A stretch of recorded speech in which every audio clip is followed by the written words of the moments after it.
Awesome. All right, well, here we are. So it's kind of weird meeting after a holiday, so I haven't seen you in a week. So what we were doing last time was chapter 5B. Let's remind ourselves what we were doing. And so you might recall we introduced the whole numbers, which now has a zero. We introduced the integers, which have negatives.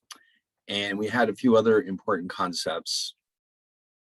But and we talked about the order of operations, which everybody knew. We just want to review this. Let's see where we really, this is where it started getting a little bit more interesting. The rational and the irrational numbers are two types of numbers. All real numbers are either one or the other. And what separates the two of them is that a rational number can be expressed as a ratio of two integers, like 2.4, because that is nothing but 12/5, or negative 1.9, because it can be written as negative 19/10. And clearly, negative 19 and 10 are both integers. 0 is also a rational number because it can be expressed in many different ways as a ratio of itself and any other integer for that matter. So therefore, it is also rational. And then the rest, all the other real numbers that are not rational, are therefore irrational. So remember, like I said, all the real numbers have to be one or the other. So any of the real numbers that are not rational are therefore irrational. Now, you already know at least one irrational number, and that would be pi, or your old friend pi from high school geometry class. It's approximately equal to 3.141, et cetera, et cetera, et cetera. And what's important here is that the decimals go on forever, or the digits rather, after the decimal go on forever, and they do not repeat themselves. And that's how you know that this is an irrational number. Now, E is something you might not have run into before. You'll see it in certain types of applications, especially in finance. But it also, like pi, is irrational because, as you can see, the digits right here, there's an infinite number of them, and they do not repeat themselves. Now, one that might surprise you is this one, the square root of 2. If you calculate that on your calculator, you'll see the same thing. You have an infinite number of digits after the decimal point, and they do not repeat themselves. So for those reasons, these are all considered to be irrational numbers. Okay, now it's not always easy. Sometimes it's hard to prove or disprove whether a number is rational or irrational, but we have a series of techniques that we looked at which help us do this. And so what I wanted to mention here is that one easy way to determine if a number is in fact rational is to look very carefully at all these digits after the decimal point, very carefully. And if you notice that they stop eventually, or if there's a pattern here, that indicates that these are rational numbers. Now, the 3 here, that's not true. You can see they all have an infinite number of digits after the decimal point, and they do not repeat. But for other numbers that have a large number of digits after the decimal point, they may seem to be irrational, but it may turn out after all that there's a pattern. Now, like this number, 1.21742, it is clearly rational because it stops eventually. In other words, we do not have an infinite number of decimals, digits after the decimal point. It does stop. And in fact, if you wanted to prove it to yourself, you could just write it out as, let's say, in this case, if you were to take 1.21742 and divide it by 100,000,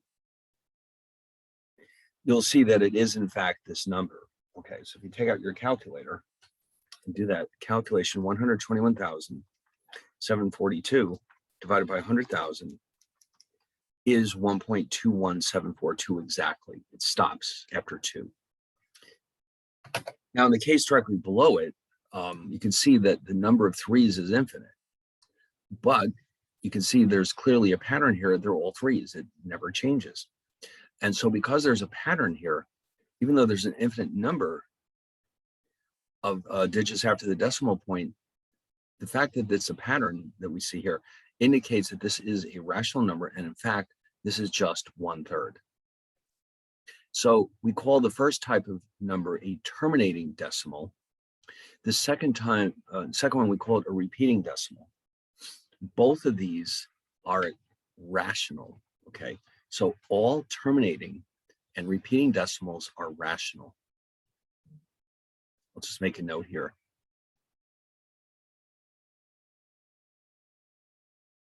So a number that doesn't fall into either one of those categories is therefore irrational.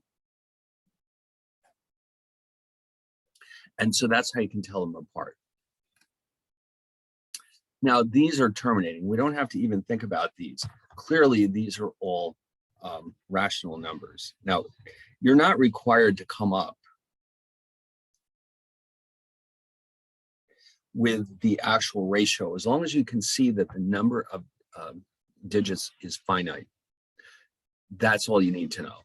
But you can clearly see, for example, this one is 14/10.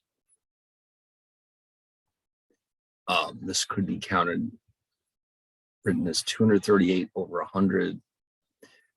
This one could be written as 5142 over 1,000. And this one could be 17.1189. Sorry, no, that's not going to work. Hold on one second. 17.1189 over 10,000. And there's other ways of writing these as well, but that's it. That's all you need. These are all therefore rational. Okay, now the trickier ones are these, the repeating decimals. It should be clear. I mean, you can see that based on the way this is written, the threes go on forever, okay? And by the way, this notation makes that crystal clear that bar means whatever the bar is sitting on top of is repeated forever. So for example, this last one, 2.15, 15, 15, et cetera, that means that the 15 continues forever. And so therefore, these are considered to be repeating decimals. And again, they're all rational.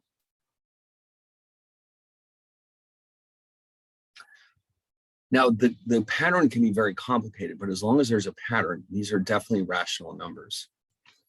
That's, even if the pattern contains 8 digits, let's say, it doesn't matter. As long as there's a pattern, that means it's a repeating decimal, and therefore it is rational.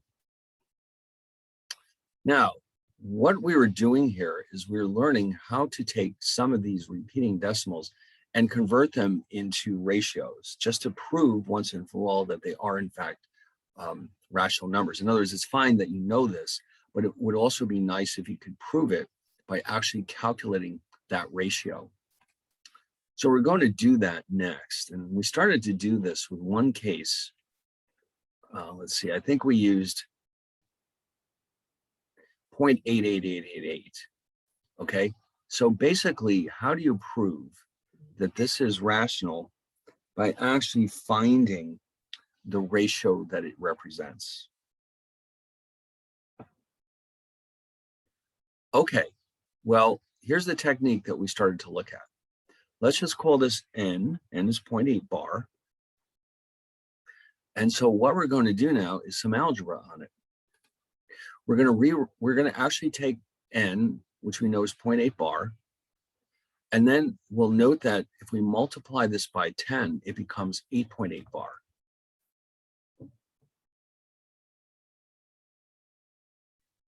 Now that's very convenient, because what we're trying to do is get rid of this pesky 0.8 bar. It's kind of awkward to deal with it. So what we're going to do is take those two expressions and subtract one from the other, which guarantees that that 0.8 bar drops out. And when we're done, we only have a simple expression, 9n equals 8, which implies that n must be 8/9. And so that is our proof that 8.8 bar is in fact a rational number. It's kind of a clever idea. All right. So sometimes in math, we develop important results by rearranging things or uh, expressing them in a different way, in a more convenient form, typically, a way that we can manage it or handle it and turn it into something useful. Okay. Now let's do another example of this, because this takes a little practice. Let's see, what else did we have here? Oh, I think that, all right, well, let's do another one. It looks like that was the only example. So let's try another one, because I think we could use a little practice.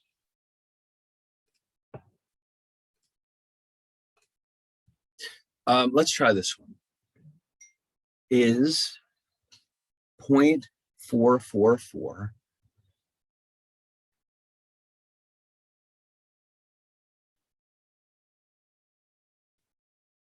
rational?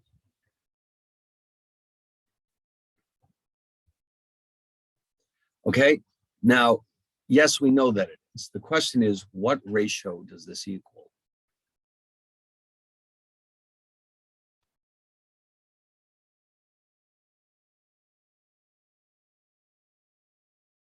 All right, so let's try the same strategy. Now watch this. Let's let n be 0.4 bar. Okay, and what we're going to do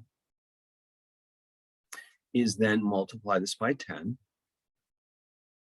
And just like we had in our earlier example, that turns this into 0.4 bar, 4.4 bar, so that we can now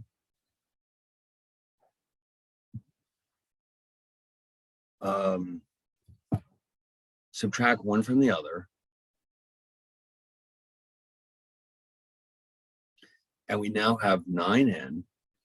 And so again, the reason why we're doing this is to make sure these drop out. And therefore, n is 4/9.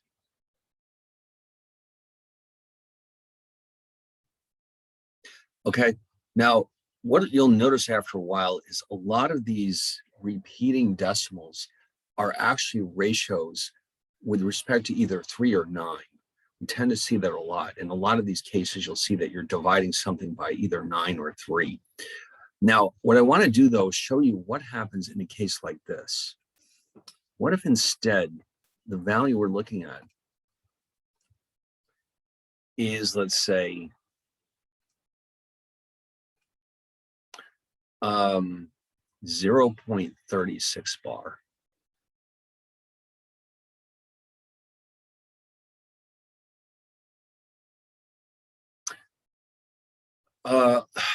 Now, what is the ratio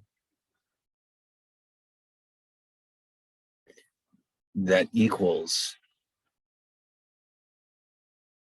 0.36 bar?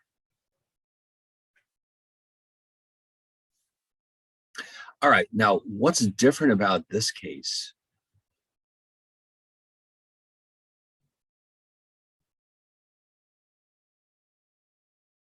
is that there's 2 repeated decimals. So if I multiply by 10, that's not going to help me very much, because 10n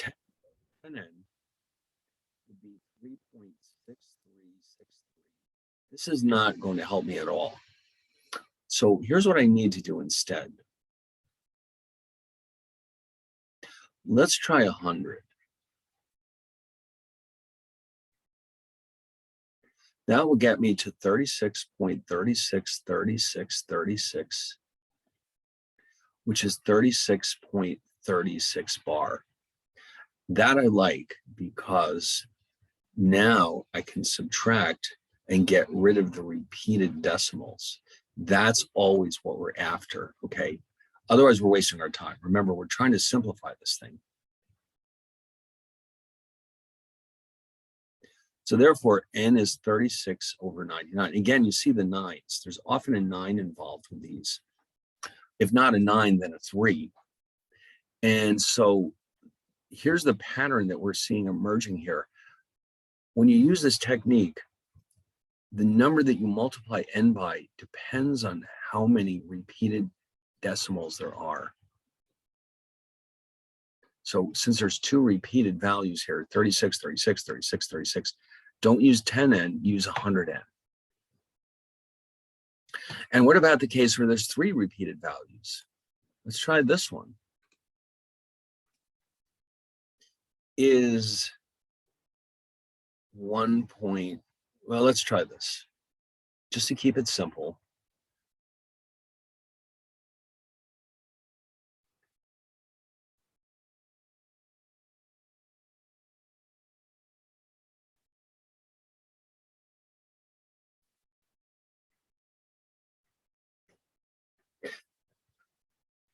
What is the ratio? Well, you can probably guess where we're going with this one.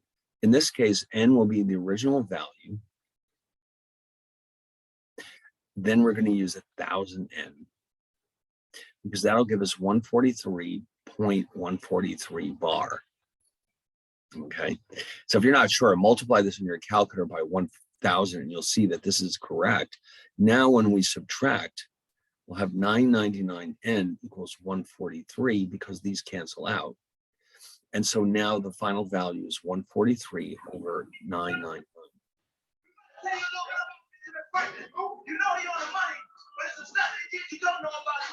Uh-oh. All right. Yeah, I'm not sure. There's a way I can just turn off all the microphones all the time, but I don't want to do that.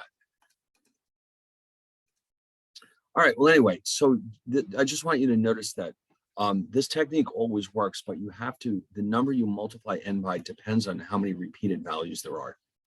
But once you get the hang of it, it's pretty straightforward. And if you're not sure, you can double check it. You can put that back into your calculator, and that's okay. And it'll come back. Now, sometimes the calculator does round a little bit at the end. It might round the last digit. So be careful, just keep an eye on that, but it should give you the same number. All right, now we're ready at long last for our introduction, or maybe review, of what we call roots and radicals. Okay, now this is an important topic because we see these all the time. And so just be aware that the square root of x can be written in other alternative ways that mean the same thing. For example, you might recall that this is the equivalent of x to the 1/2 power. Maybe you remember that, maybe you didn't. And you can also, of course, write that as x to the 0.5 power. So what exactly does it mean? Well, here's what you're doing. It's the non-negative value whose square equals x. Now, you recall, we cannot have negative square roots because then they are no longer real numbers. Then they become what we call imaginary numbers. So in this class, we'll always avoid negative square roots. So for example, I'll just pick one that you know very well. This is the square root of 36 is 6 because 6 squared equals 36. Okay, in other words, if one is true, the other has to be true. Now, you probably have a large number of these memorized, which is good, but the rest of them you'll have to use your calculator for.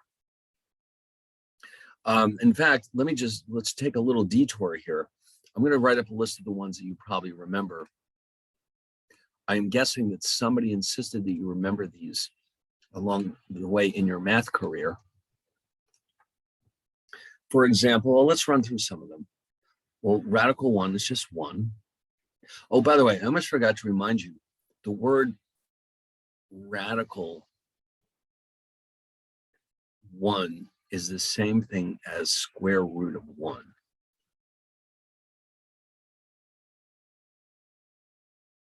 The words radical and square root in this context mean the same thing. Now, in other disciplines, the word radical can have a different meaning, of course. It had a different meaning in chemistry class, for example. It has a different meaning in history class. Let's say a radical could be somebody who goes against established ideas. I've forgotten exactly how a radical works in chemistry, but I remember that word floating around in chemistry. And but here it means some kind of a root, typically the square root.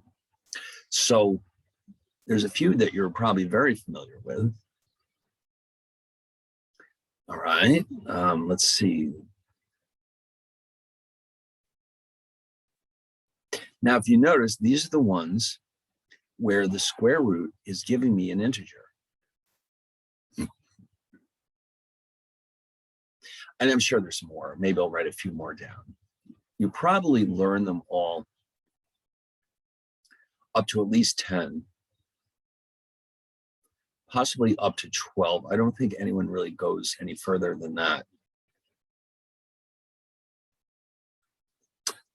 Now, it turns out that these numbers that you're seeing under the square root sign have a special name in math. So the numbers 1, 2, 4, 9, 16, 25, 36, 49 are all known as perfect squares because their square roots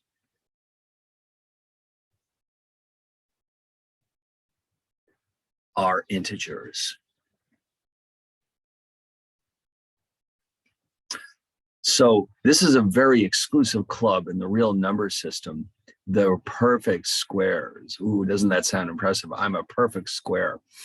49, 36. So what they all have in common is that they all give us an integer when we take their square root. The rest of them, they do not, of course. Like the square root of 7 is clearly not going to give us an integer. All right, so I just thought you'd find that interesting, but we're going to need this information. We're going to see it again very soon. And it's going to give us a helpful hint about whether a number is rational or irrational. So hang on to that. Now, you can do this. You can't take the square root of a negative number, but what you can do is multiply that square root by a negative number to turn it into a negative number. So for example, this equals -7. This equals -6, but the square root does not go inside there. It's something like this. That would be 7i. And of course, that's an imaginary number.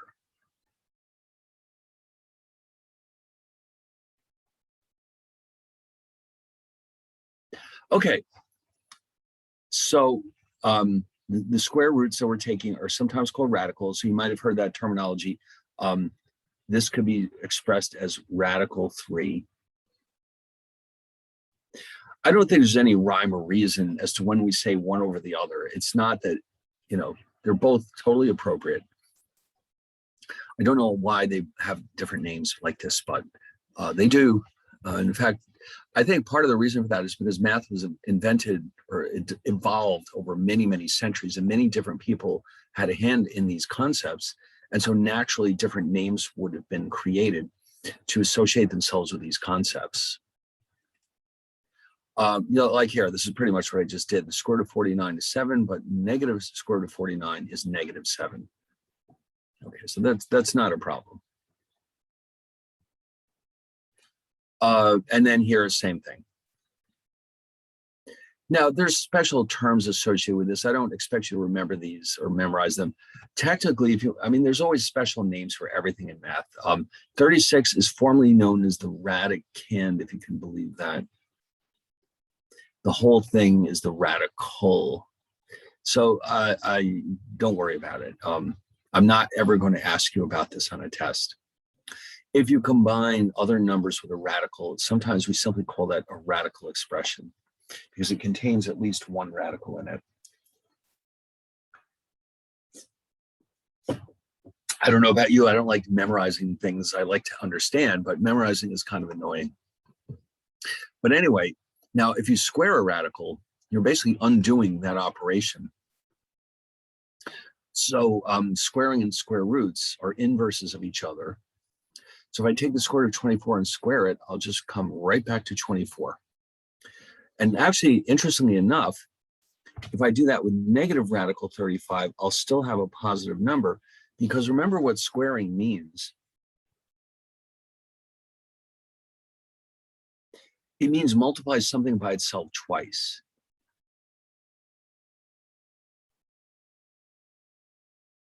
So if I do that over here with negative radical 35,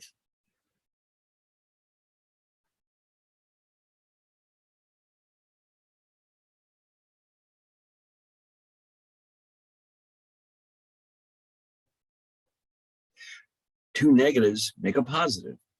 Remember, that's a good rule to remember. Two negatives make a positive. When you multiply two negatives numbers together, you're going to wind up with a positive number. Okay, so yeah, negatives are easy to make mistakes with. So we just have to be careful.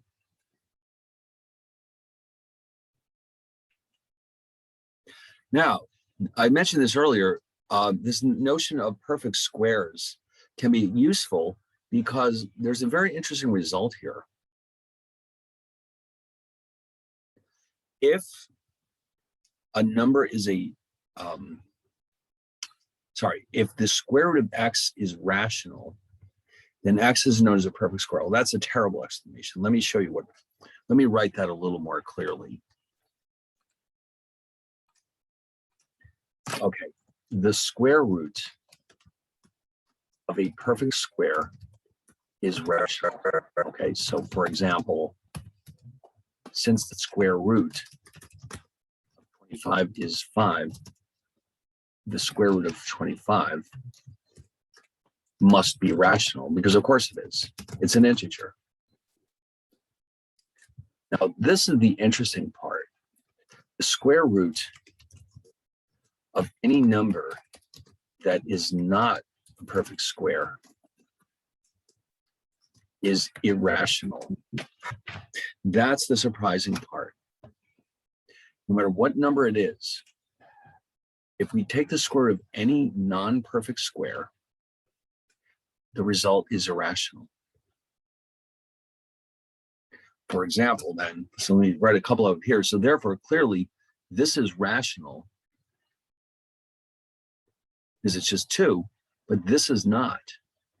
Because 5 is not a perfect square, automatically you know that this result, whatever it is irrational. You can tell, just go to your calculator and look at what it looks like when you take the square root of 5. It's 2.236067977.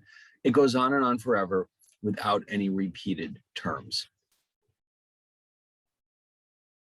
So that's another way this ties together with rational and irrational numbers. And in fact, you might recall way back here when we introduced some of the irrational numbers, one of the choices that I made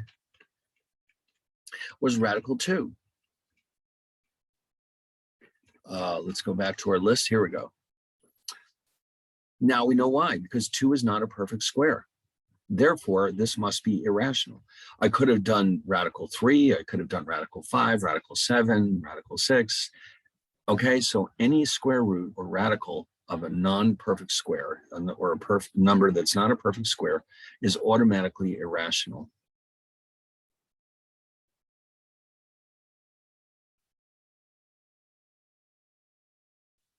Okay. Now, interestingly enough, the ancient Greeks, who developed a lot of important results, although mainly in geometry, they discovered this, and it caused all kinds of problems because it directly contradicted a lot of their ideas about how the world really works. There is a video that we're going to see sooner or later which talks about this, but Pythagoras, you might recall our old friend Pythagoras, because you remember his Pythagorean theorem. He was kind of a cult figure in ancient Greece. He had a lot of followers. They would follow him around and hope to catch some of his words of wisdom. And so he had quite a following there. And so they were all mathematicians. And after he died, his followers discovered that the square root of 2 was irrational. And they tried to keep it quiet because they didn't want anyone to know. They were afraid that if the general public found out, that there would be rioting in the streets because they'd be so upset by this knowledge. Because and again, because as you'll see in the video, it shows that their ideas about the nature of the universe, which were based on concepts like perfect squares and perfect circles, were false. In other words, a lot of what they believed to be true could be disproven by this notion of irrational numbers. So it was quite the controversial discovery, and it was actually suppressed for a while too. It's hard to imagine in this day and age anybody caring that much about numbers. Imagine the headlines of the New York Times: "Oh my God, the square root of 2 is irrational. Run for the hills." No, I don't think so. They might have a math column buried on page 842 where they might briefly allude to this. There's not going to be headlines about irrational numbers, believe me. Okay. Yeah, it just doesn't work that way, does it? No. Is there a math column at the New York Times? Not that I'm aware of. They have a lot of other stuff, but not that. I shouldn't say that. They have a science section. I guess that's where the math goes. But yeah, it would take some doing to get math into the headlines in any major newspaper. But I guess it's not out of the question. It would have to be unbelievable.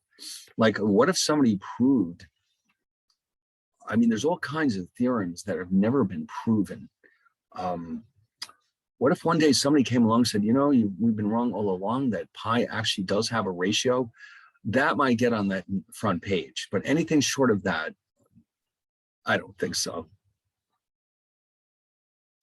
But since you've been in this class, if you did, you would certainly be reading that headline very carefully and you would understand what they're talking about. All right, now let's look at some higher order roots. Now, this one you may remember from your travels is called the cube root of x. And now you notice there's a little 3 here to remind us this is not the square root. The square root, now the interesting thing about the square root is that in principle, they should put a little 2 here, but they don't for some reason. It's understood that the lack of a symbol here means it's a square root. But for the higher order roots, they have to tell you which one it is. So this one, this symbol means cube root, which is equivalent of x raised to the 1/3 power. So just as an example, the cube root of 64 is 4 because 4 cubed is 64. Okay, now your calculator has a cube root. Well, I should say, if you're using the iPhone, there is a cube root function on here somewhere. Let's go find it.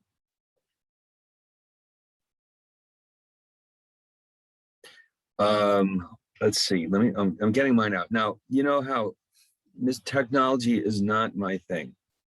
It's going to take me a minute to hold on. I'm hitting all the wrong buttons. Hold on 1 second.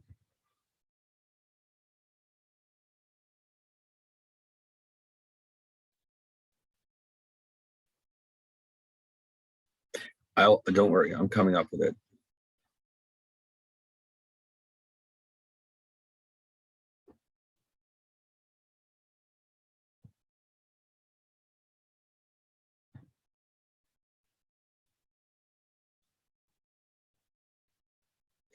God, I just bought a new car the other day, and a lot of the features depend on your phone being plugged into it.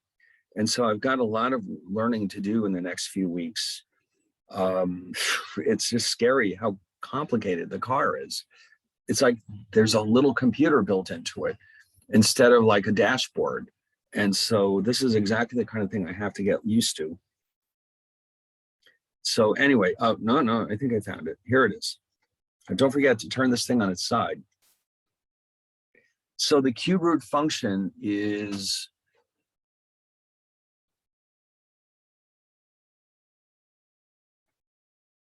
wait.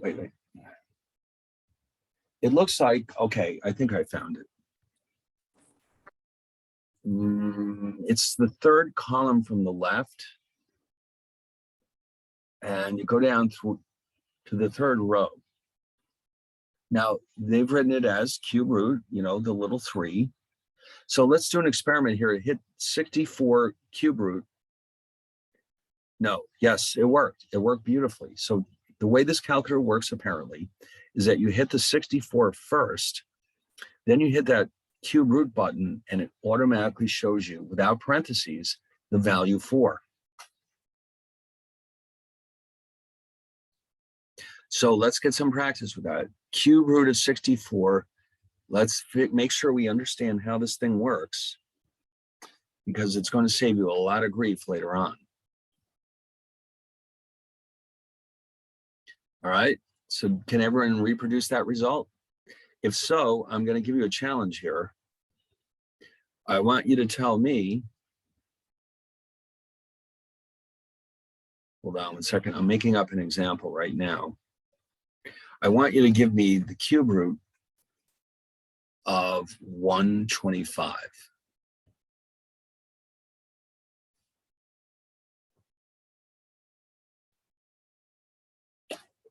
Okay, who's got that? It is indeed 5, exactly, wonderful. Now, here's a fun fact. You know that you can't take the square root of a negative number. But guess what? You can take the cube root of a negative number. If you try to do negative 125, which, by the way, if you haven't done this before, in order to make a number negative with this calculator, what you have to do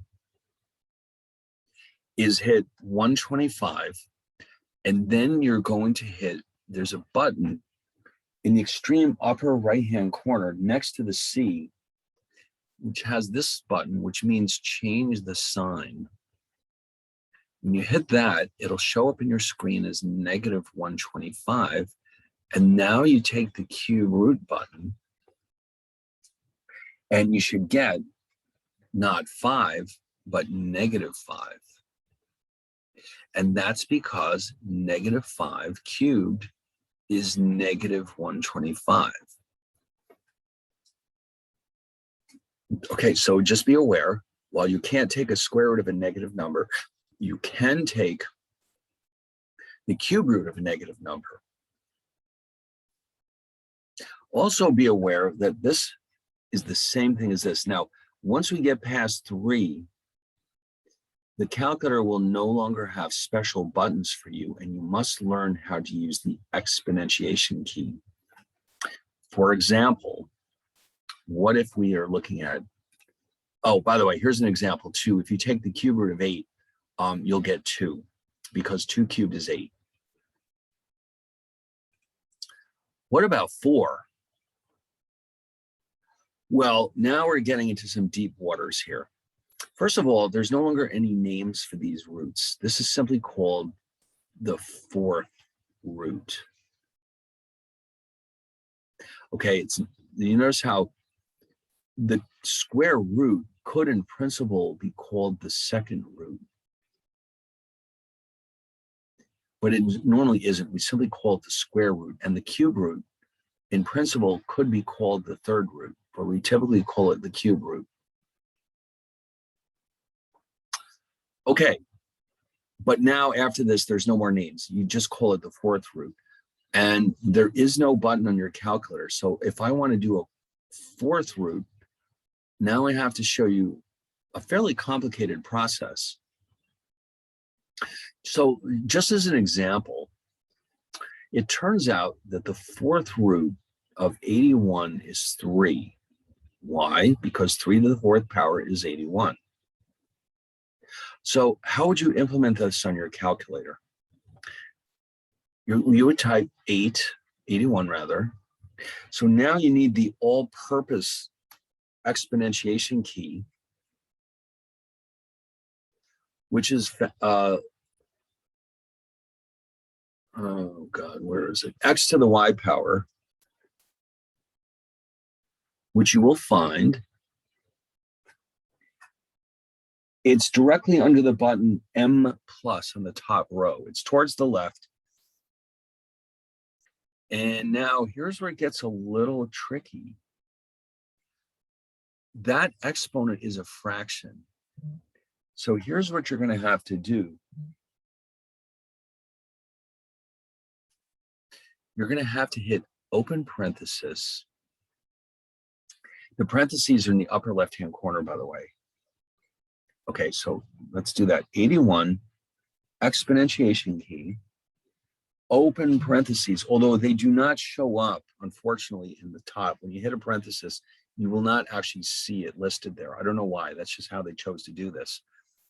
1 divided by 4, close parenthesis. Okay.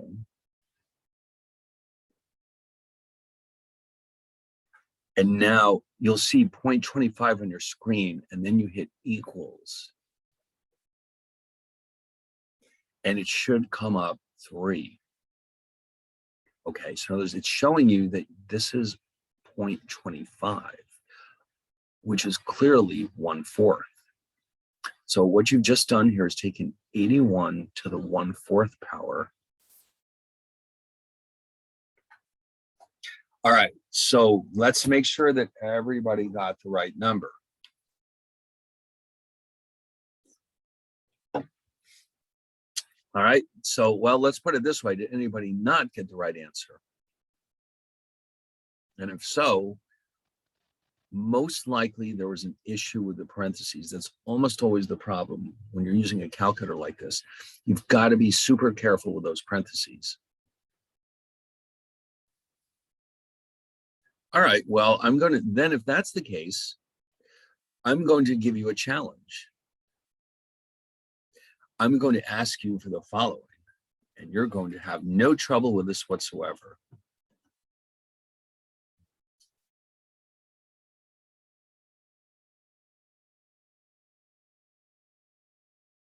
Oh my God, what is that? It's the 5th root of 32. So this is the same thing as saying 32 to the 1/5 power. So using the same steps that we had before, I'm going to leave these up here so you can see it, but we're going to take the 5th root of 32 now. So why don't you get that going and let me know what you find. So remember, this is the sequencing. In fact, I'll tell you what, I'll help you a little bit here. I'll do it on the next slide. Hold on. I want to keep them all together. So in other words, just in case, it would be 32 exponentiation key, open parenthesis, 1 divided by 5, close, equals. And what did you get for that? Oh, I think somebody has it. It is in fact 2. Yes, that's correct. It's 2. And how can you double check that? You can just go back and say, well, let's make sure that 2 to the 5th is 32. Oh yes, then that must be correct. Okay, so you can see the fractional, these roots are actually not that difficult. These, I guess we could call them fractional roots. Okay, now I'm going to tell you something very interesting about this. Well, first of all, you can go as far as you want. I mean, you can have any value you want. There could be an 8th root and a 9th root and a 10th root and a 12th root. Okay, so this general expression is often called the nth root of x. Okay, so in principle, any integer can go here. Now, there's an interesting pattern that emerges here, though. For example, let me show you what I'm talking about. X, let's go through these. The square root, I'll write them like this. Maybe I don't. All right, I'll tell you what. Let me do it the other way.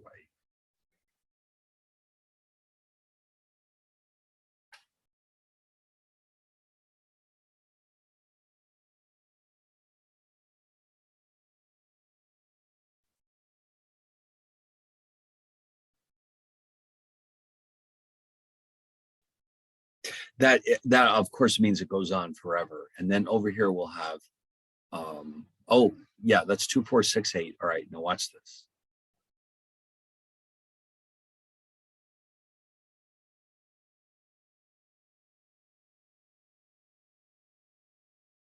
So these are referred to as the even roots. And these are referred to as the odd roots. Okay. Now, why am I even mentioning this? Well, besides the fact that there's a name here, we can not take an even root of a negative number, but we can take an odd root of a negative number.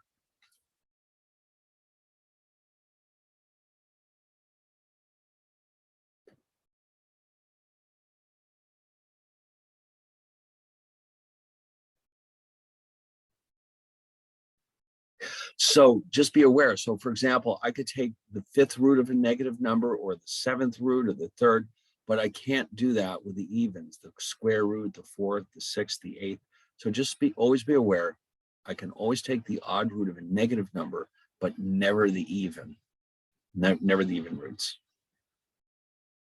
If you try, your calculator will just give you an error message. It won't be very meaningful. In other words, they don't normally have the ability to tell you what the problem is. Like if you go to this iPhone calculator and you try to do square root of -3, I'm going to check it on here and see exactly what it says. -3 square root. It just says the word error without being more specific. And it's your job to say, oh, wait, what's wrong with me? I tried to take the square root of a negative number. I can't do that. Why not? Well, no, it's not allowed.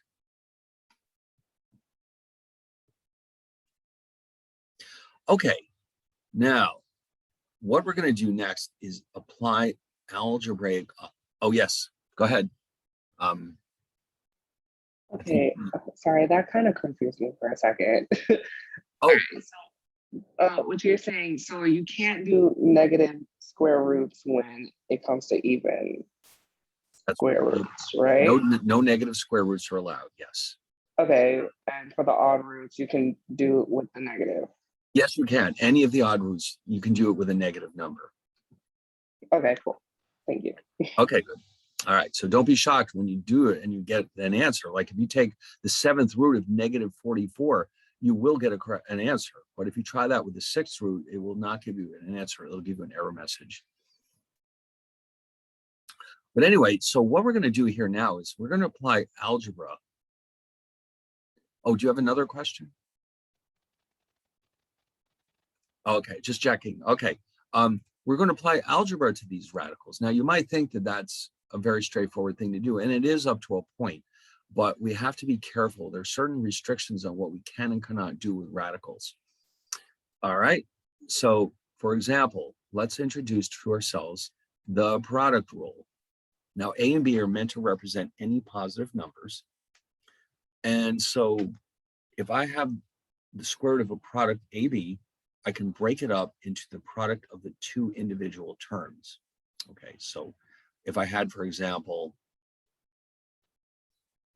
let's say the square root of, let's say A is 10 and B is 4. That means the square root of 40 could be rewritten as the square root of 10 times the square root of 4. They mean the same thing. Now, that doesn't necessarily mean it's a good idea to do this. Often these properties are used to simplify our results. This did not simplify my result. Okay, so normally I would just leave this as radical 40, but I just want you to be aware that it can be written as a product.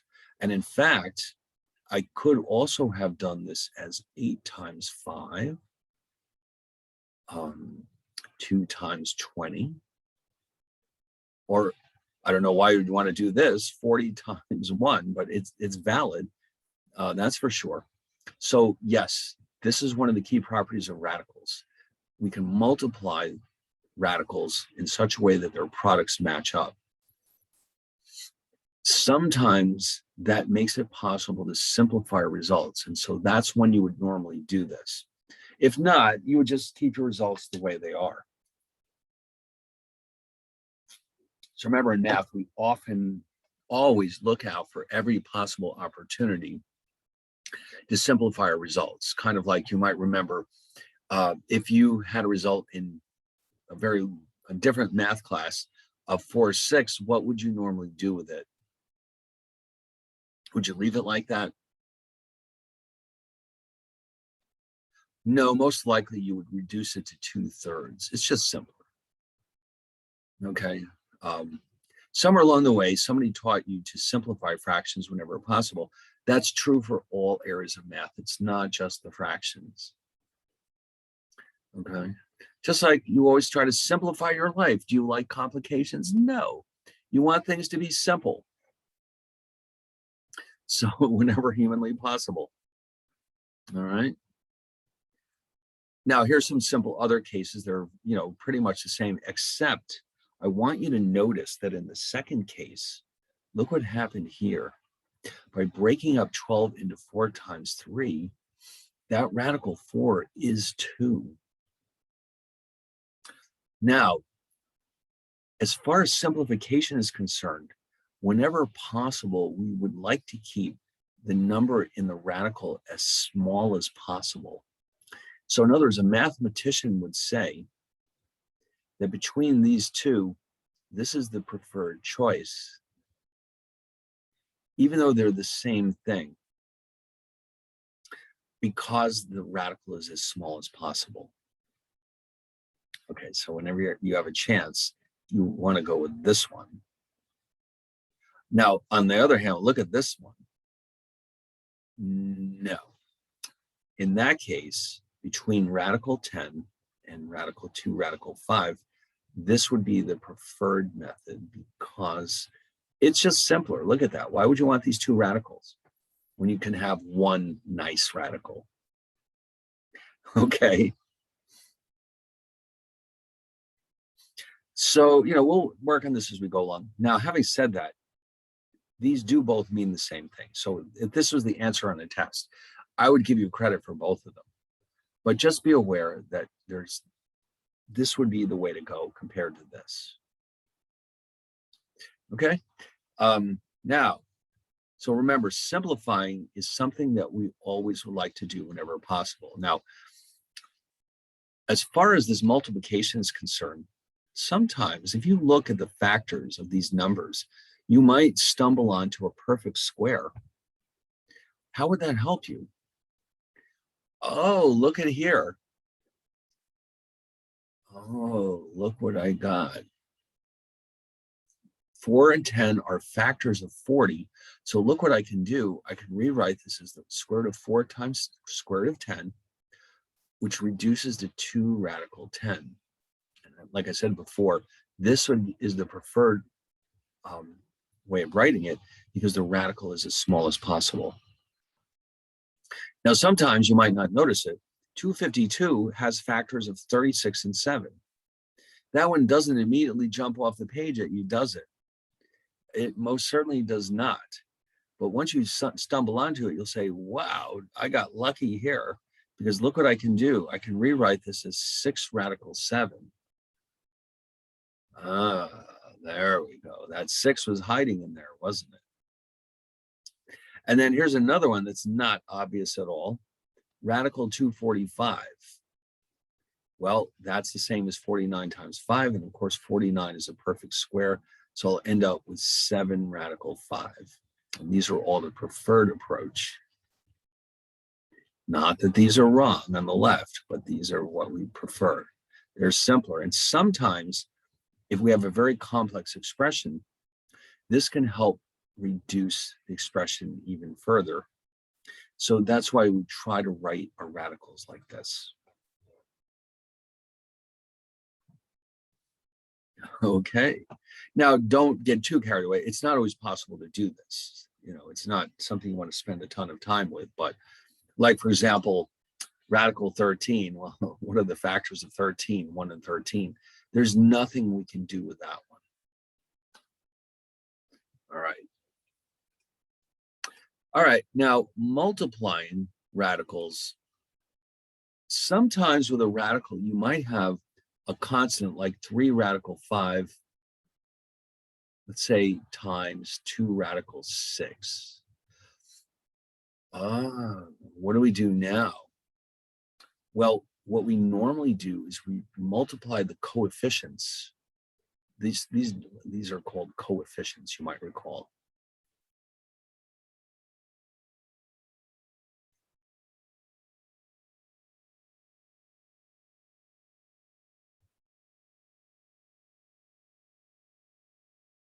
And so what you're effectively doing is multiplying those together first, and then you're multiplying the radicals last. And so you'd end up with 6 radical 30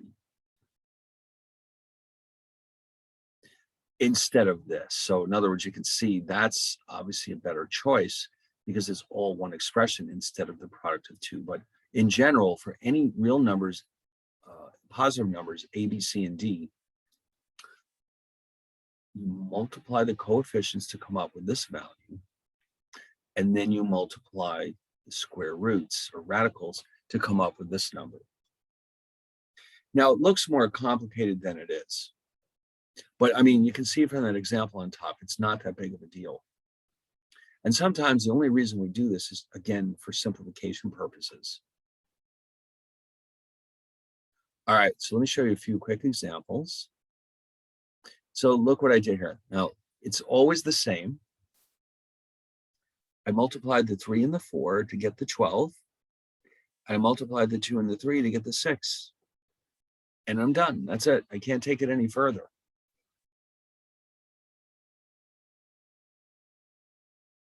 All right, now how about this one? I multiply the 4 and the 7 to get the 28. And the 5 and the 3 gives me the 15. And I'm done. Now, this one is interesting. Look what happened down here. The 8 and the 5 give me the 40. Oh, look what happened here. Now I've got radical 4, which of course is 2. And now that's what I call simplification. Wow, that's simple. So imagine yourself sitting down at a fancy restaurant and they have Chilean sea bass on the menu, and you look at the price, and this is how it's listed. Now, most people would freak out, but you would just say to the waiter, "Oh, I see that the Chilean sea bass is $80 here. It must be good."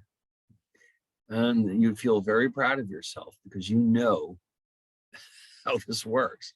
Actually, I'll move the dollar sign out here. Do you think the restaurant should do that? They should adopt this system, radicals on the menu? I'm going to say no. That would be the surest way to go out of business.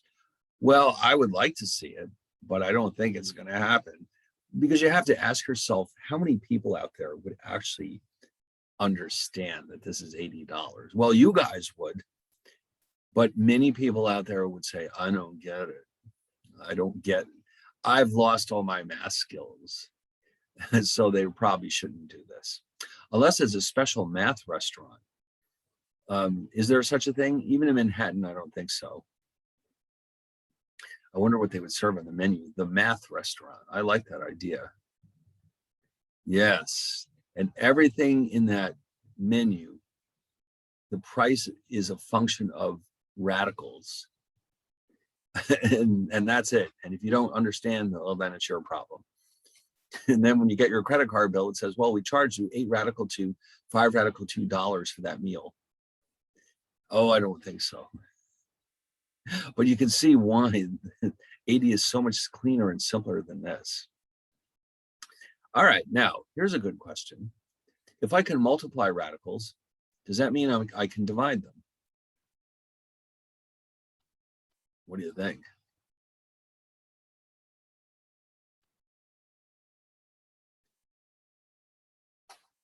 Of course, but I have to watch out for one little detail.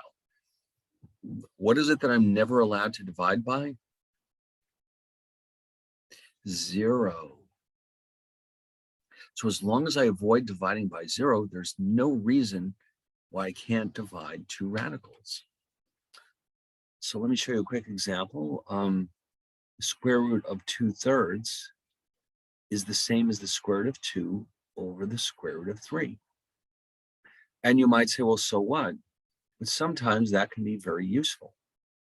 Okay, and just make a note here, b cannot be 0.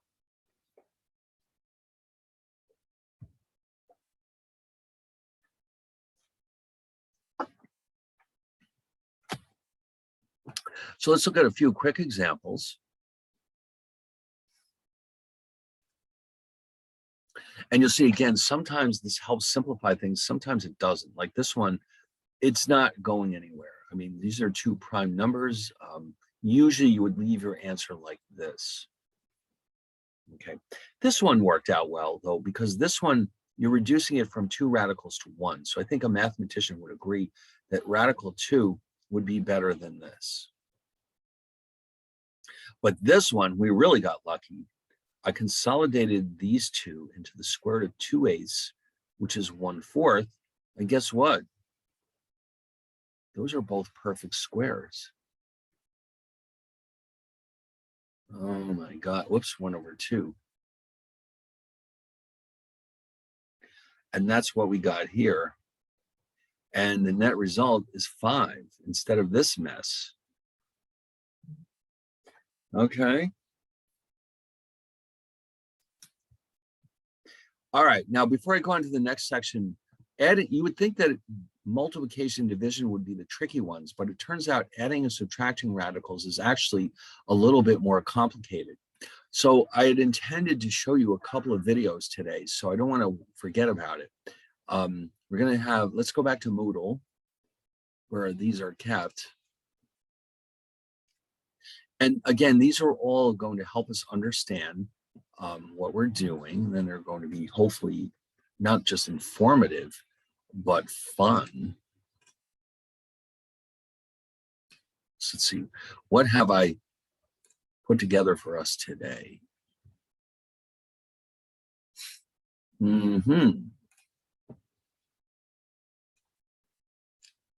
Okay, so we saw the first two. Oh, we've had some fun today. Wow. So by the way, when I post these up here, you can feel free to watch these at home anytime you want. I mean, imagine yourself having an unusually tiresome Wednesday evening and you got nothing to do, and you might say to yourself, I know what will cheer me up. How about some fun math videos? Okay, well, it's an option, but we're going to watch it right now. This one is a very, very clear but fun explanation as to exactly why we cannot divide by 0. In other words, you've been told all of your life we can't divide by 0. Now you're going to get a chance to find out why. There's a reason for it. There's a specific reason. It's a very complicated question, as you'll discover, but they will get you to the point where you can see exactly why this cannot happen. Okay, so what I'm going to do, just like last time, I'm going to give you the link so you can watch it on your screen, because you probably won't be able to hear it from my screen, which is very frustrating. And then, okay, so let me just put it in the chat room. And let's check it out. And I think you'll agree this is a nice video, a lot of fun. So why don't we check this out right now? All right, here we go.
All right, so are we basically all done? So that was something to think about. So really, what they're really telling us is that it's the lack of a multiplicative inverse that causes us to be unable to divide by zero. And of course, if we allowed for division by zero, we'd have a problem on our hands because then all the numbers would equal zero, and then we'd have chaos on our hands. So no, it is not allowed, and it never will be. Although, like they said, often in the past, important discoveries came about because somebody bent the rules of math in a different way.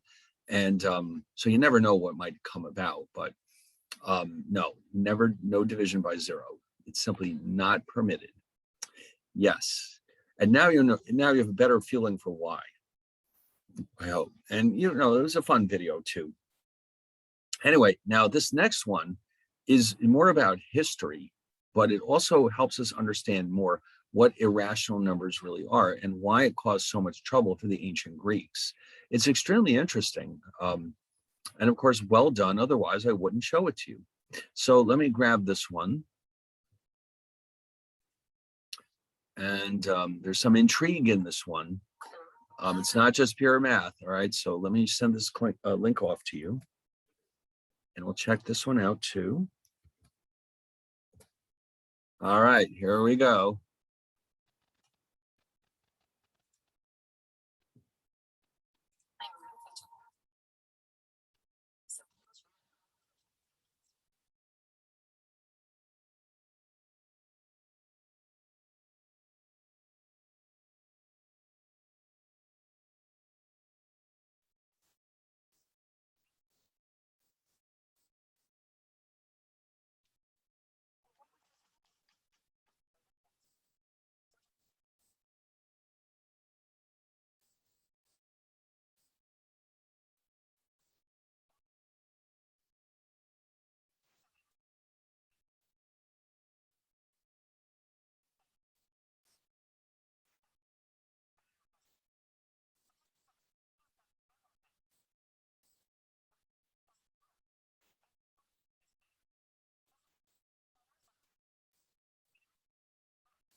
All right, so how was that?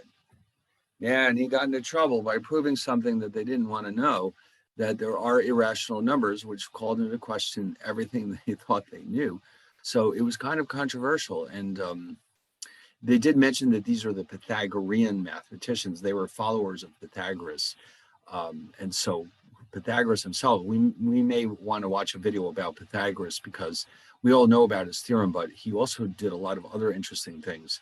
But he also, like I said, was a bit of a cult figure in ancient Greece because everybody knew who he was and they wanted to follow him around and learn from him.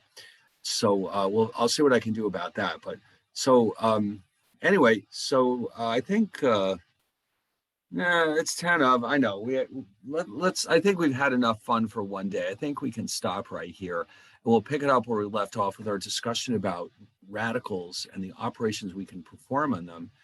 We don't have that much further to go in 5B. After that, we'll look at 5C. And so we're kind of getting close to the end of chapter 5. So sometime next week, we'll start working on problem sets to make sure that we're really understanding all of this. There's 3 of them on there in Moodle, as you may have noticed. And so, oh, I haven't started posting them yet, have I? Oh, all right. Well, I'll start putting them up. There's one for each section, one for 5A, one for 5B, and one for 5C. And they're fairly long, but it gives us an opportunity to get a lot of practice. Now, they're not meant to be collected. They're not going to be graded. It's just to get some practice, to make sure we understand what's going on. So we'll save that. Oh, the first one is there. Okay, I just didn't notice it. So I'll tell you what, why don't we save that one for a little bit longer? When we're done with the 3 sections, I guess we can start working on these problems. Okay, so in the meantime, then, so what you should probably do is flip to the slides and make sure you understand what we were doing. And then we'll just pick it up right here where we left off on Monday. So next week is a normal week. We do not have any holidays. So it'll be completely normal next week, I guess. And so I guess, unless there's any last minute questions, I'll see you all next Monday morning. All right. So I hope you had a good time here today because we certainly learned a lot. And I'll see you all next time. Thank you. Okay. All right. Bye. All right. Take care. Have a good one. See you later. All right. Bye. Thank you. See you later.